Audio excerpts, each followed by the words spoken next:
precisamos dar somente dois passos. Dois passos para termos a certeza da vida eterna. O primeiro passo, que é muito importante, é o autoconhecimento. Nós precisamos reconhecer que somos pecadores.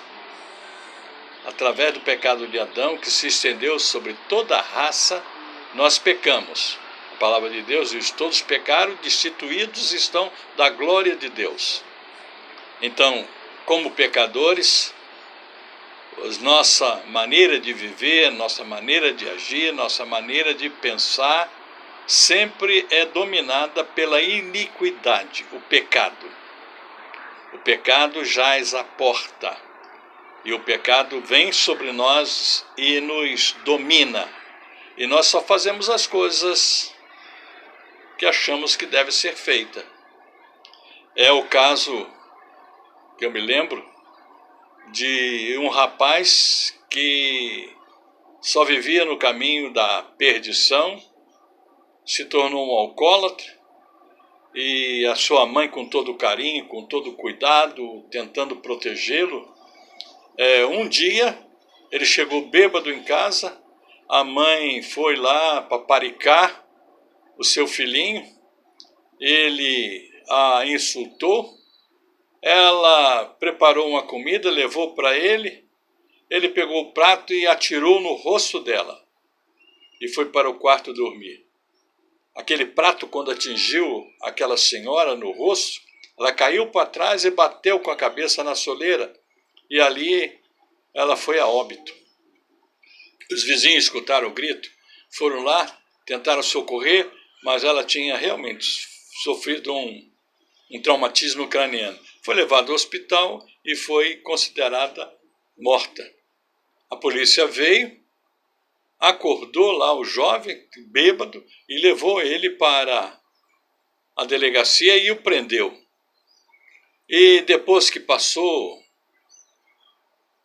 o problema lá da bebida, do alcoolismo, da embriaguez, ele pedia para as pessoas soltarem ele. E um dos soldados daquela delegacia comunicou a ele: tão cedo você não sai daqui, porque você tirou a vida da sua mãe, quando lançou aquele prato no rosto dela, e ela caiu e bateu com a cabeça na soleira da porta e veio a óbito.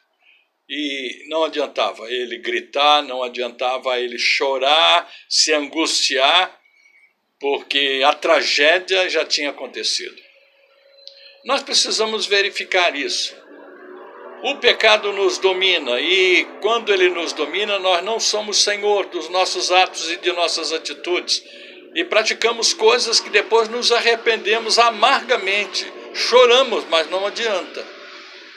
Então, o primeiro passo é você ter um autoconhecimento de que você é pecador e que você precisa e necessita se arrepender dos seus pecados. O Senhor Jesus Cristo diz lá no início do Novo Testamento: arrependei-vos, porque é chegado o reino de Deus. Arrependimento é muito fácil de nós compreendermos. É como se alguém estivesse no exército, estivesse numa fileira de soldados marchando, e aquele sargento dá uma ordem, uma voz de comando: meia volta, vou ver. E aqueles soldados então viram para o lado contrário. Eles vão para uma direção e, sob o controle daquela voz de comando, eles viram para o lado contrário. Arrependimento é isso: você está indo para a direção do pecado, da iniquidade, da perdição, e você ouve uma voz de comando dizendo: arrependei-vos, é chegado o reino de Deus. E você então se arrepende e volta para o lado contrário. Não é uma volta de 360 graus que você fica no mesmo lugar, é uma volta de 180 graus. Você vai voltar para o lugar que você nunca deveria ter saído, que é a casa paterna. Como o filho pródigo saiu, gastou seus bens com prostituta, com farras, com bebidas, e depois teve que cuidar dos porcos. Mas lá, cuidando dos porcos e não tendo nada para comer, veio um arrependimento no seu coração. Ele diz, quantos trabalhadores do meu pai têm fartura de pão e eu passo aqui necessidade? Aí ele diz lá, levantar-me-ei, irei ter com meu pai e dir-lhe-ei, pai, pequei contra os céus e contra os céus e contra ti. Não sou digno de ser chamado teu filho, mas faz de mim um dos teus empregados. E ele iniciou uma trajetória de volta para o lar. É isso, 180 graus. É sair do lugar da sua perdição e voltar para a casa paterna, voltar para a casa do nosso Pai Celestial, que nos ama e prova que nos ama. Arrependimento genuíno é o primeiro passo para nós encontrarmos realmente uma verdadeira e maravilhosa salvação. O segundo passo é nós reconhecermos que somos pecadores, mas reconhecermos que o remédio que cura o nosso pecado, a nossa iniquidade, se chama Jesus Cristo. Jesus Cristo nada mais é do que o Emanuel, Deus conosco. É o Deus que se fez carne e habitou entre nós e vimos a sua glória como a glória do Pai, cheio de graça e de verdade. Ele veio buscar e salvar o que se havia perdido. Você precisa então ter um encontro com Jesus Cristo.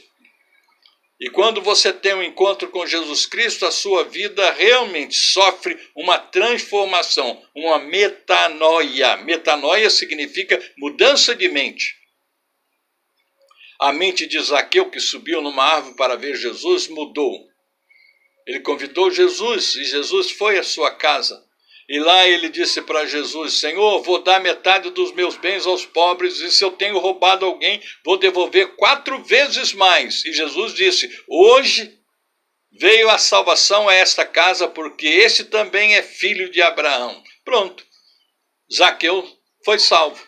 Da mesma maneira, Saulo de Tarso foi perseguidor da igreja de Cristo, consentiu na morte de Estevão, um dos primeiros mártires cristãos do primeiro século. Mas Saulo de Tarso, teve um encontro com Jesus Cristo no caminho de Damasco. Ele tinha recebido cartas dos principais sacerdotes de Jerusalém para perseguir os do caminho que viviam lá na Síria, em Damasco.